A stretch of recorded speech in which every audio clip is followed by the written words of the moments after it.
What's going on, guys? It's your boy, and if I get this video done on time, it will be a miracle. So I was streaming on Friday night over on twitch.tv/Jelswick, link in the description for that, and I get a message from my editor, and he says the entire audio track is not playing. He says it detects that the audio track is there, it's just simply not playing. So I fiddled around with it and just tried to remake the video over and over again, basically convert it from one file format to the other. Did a bunch of Googling, essentially, and it did not work. So I'm recording this at midnight on Friday, trying to get a video in time. So with that said, what is our topic for today? Well, in the past, I've talked about some shows like Jahi or Bunny Girl Senpai, some of these shows that I found a particular aspect or niche of that I liked. And today, what I want to do instead of that is look at anime more broadly, and I want to talk about my kind of history with it, because if you haven't noticed, most of my content recently has been centered around anime. So I want to talk about kind of my personal anime journey and kind of how I ended up here, because even though it's not as much factually based as maybe some of my other videos, I think it could give some interesting insight as to why I like anime and maybe why you guys like anime as well. So I wanted to just kind of talk about it.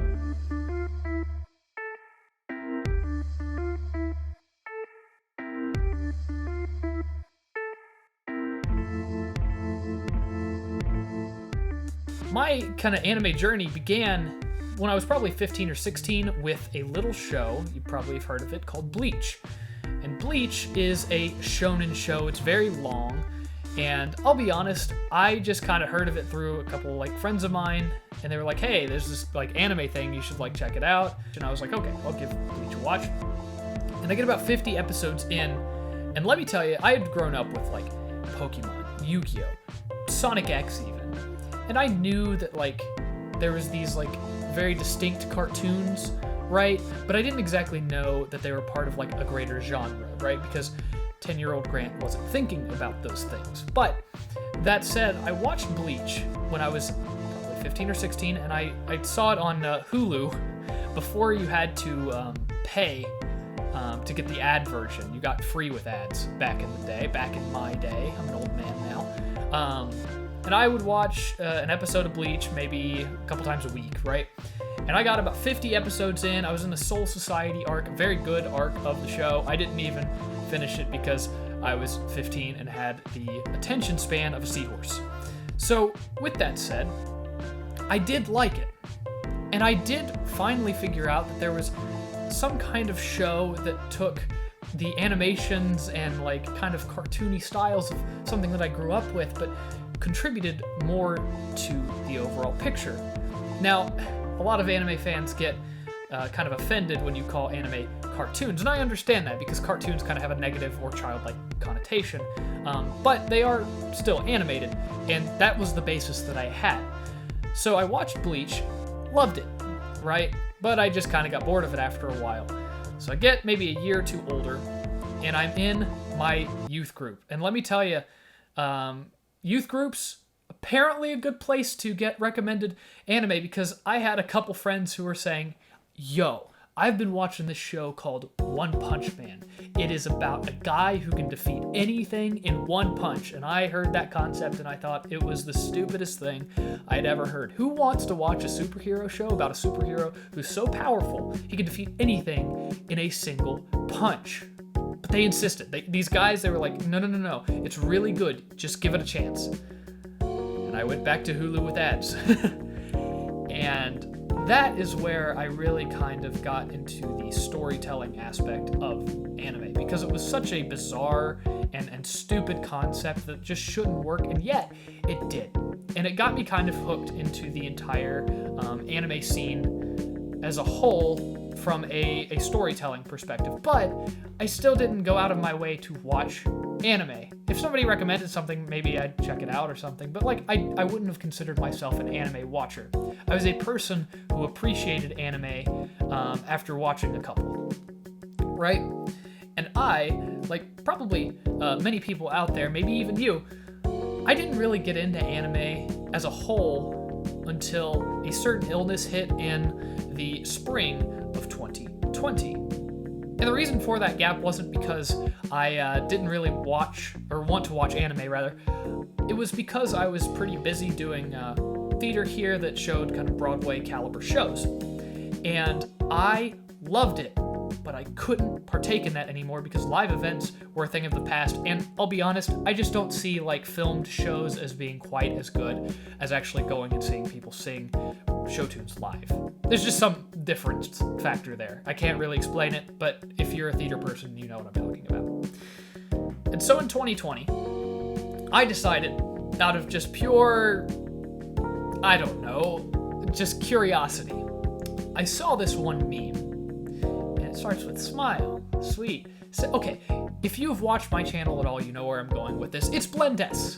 Blendess is that famous meme show, and I was like, wait, you're telling me it's not just a meme, but there's a show?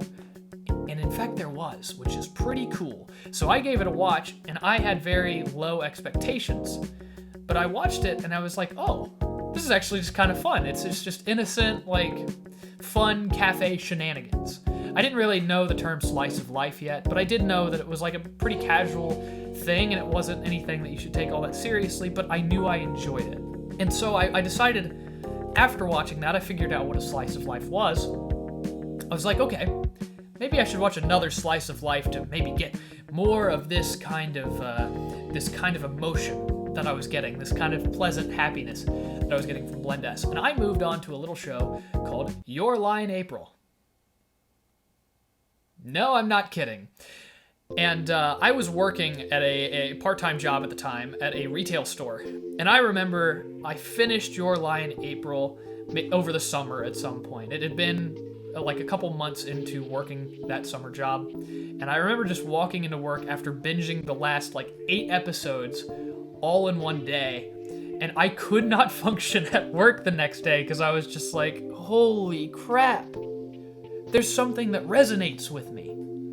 And it's because of that kind of theater aspect of me that I think Your Lie in April is such a great show to me. I won't go too much into detail as to why I love Your Lie in April, but I saw something within it that I hadn't seen before, which was something that was character-driven by archetypes. Now, character-driven things aren't anything new, but something that anime offers a little bit differently is how they exaggerate their personality traits of their characters at the forefront to tell a story. Kosei is a prime example of this, the lead character in Your Lie in April, because he is very much sad boy. And then you have Kaori, who comes in and is kind of a light to his life. And as somebody who has experienced the highs and lows of being a performer, seeing somebody who was seeing exclusively the lows and what it was like to be revitalized was something powerful to me as somebody who had never quite seen something so seemingly targeted towards myself. Now, sure, it appeals to a broad audience, but it spoke to me. And I can't say that about a lot of media today. I just can't get into a TV show like I could in anime. I can't get as emotionally invested in a TV show, a traditional TV show, as I can in anime. I can't read a book and stay focused long enough like an anime that can keep me entertained the entire time and matches kind of my attention span. So I kind of built off of that and got into a little bit of an obsession with anime. And not in an unhealthy sense, but in the sense that I finally found something that could speak to me, and I wanted more of it. And I kept searching for a little while until I found a show called Neon Genesis Evangelion. And it is so different in the way that it tells a story. I tell people you don't watch Evangelion for the plot, you watch it to experience it. And this is backed up by many anime YouTubers out there. This isn't a new thought, but my point in saying that would be that something like Your Lie in April with these character archetypes tells its story. Evangelion with Asuka, with Shinji, with Rei, they all have distinct things about them. Asuka has her own individual issues. Shinji is just a mess. And then you have Rei, who is just kind of curious about the world, but isn't really meant for the world. I guess if I can even say it in that way. That's the best way I can kind of describe it. That's all to say that they all have distinct traits that you as a viewer can relate to, and it does so in such a snappy pace that it entertains you, right? And I'm going to talk about a show in a future video that is just pure entertainment, and I will be defending this show, and a lot of people do not like it. So you'll see that in the coming weeks, and you'll kind of see what I mean there. But anime in general just has this unique way of telling stories using character archetypes. And I personally, in my own kind of journey of watching anime, I've gotten to about 40 now, if you include like movies and other things. I've had some longer shows, some shorter shows. That's really hard to say.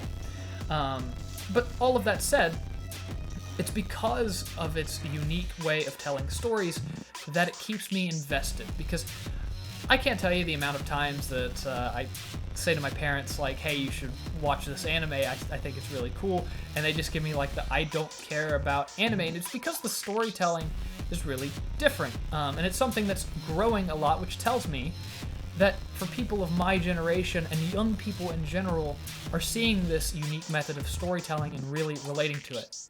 In fact, anime as an industry is projected to double in size in the next 10 years, which is ridiculous because it's already a multi-billion-dollar industry. I say all of this because I think my own personal journey isn't all that unique. The shows that I have watched and have really enjoyed may be unique, but the journey of finding something that I can passionately relate to in this way, and that thing being anime, I don't think is unique to me. So I wanted to spend this time to talk about why anime is so kind of important to me, and why I've kind of dedicated a lot of my channel's content to it over the past few weeks, and it's not going anywhere anytime soon.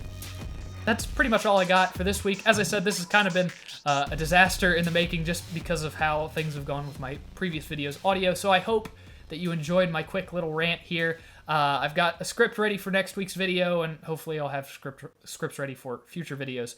But that said, I've been Jelswick, and I will see you all next time.